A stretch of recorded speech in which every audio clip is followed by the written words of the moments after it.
Robots out on the road. Autonomous vehicles are going through testing phases here in Austin on the streets for almost a decade now. So how is it all that progressing? This afternoon, Brent Wistrom from the Austin Business Journal is joining us for an update. Brent, thank you for joining us and for your reporting.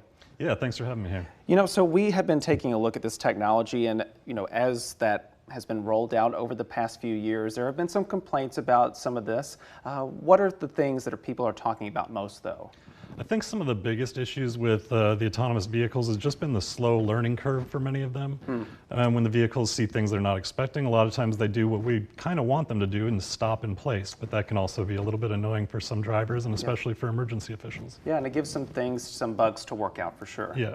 Yeah, and as we are looking at this industry that's really growing, we know that there are a number of companies that are operating these kind of AVs in our community. What are some of those? Yeah, I think the best known is Waymo because they've tended to have the most cars on the street, and they used to be part of Google, which has been working here for about a decade on autonomous vehicles. But through the years, we've had Cruise, which is a GM company, and you might have seen them around for a while, but they've since discontinued their service here, and a lot of people kind of expect them to come back.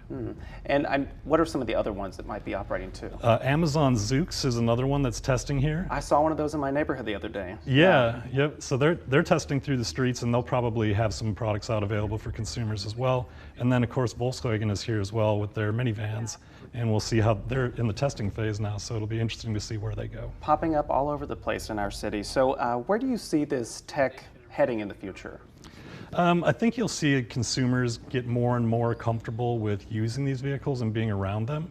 And as more companies get involved, you'll see more people become comfortable with taking these rides without a driver, which at first is a little bit odd.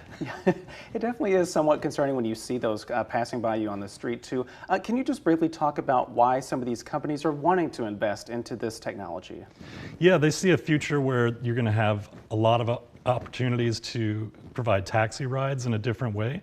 Of course, that raises questions for the drivers who drive them.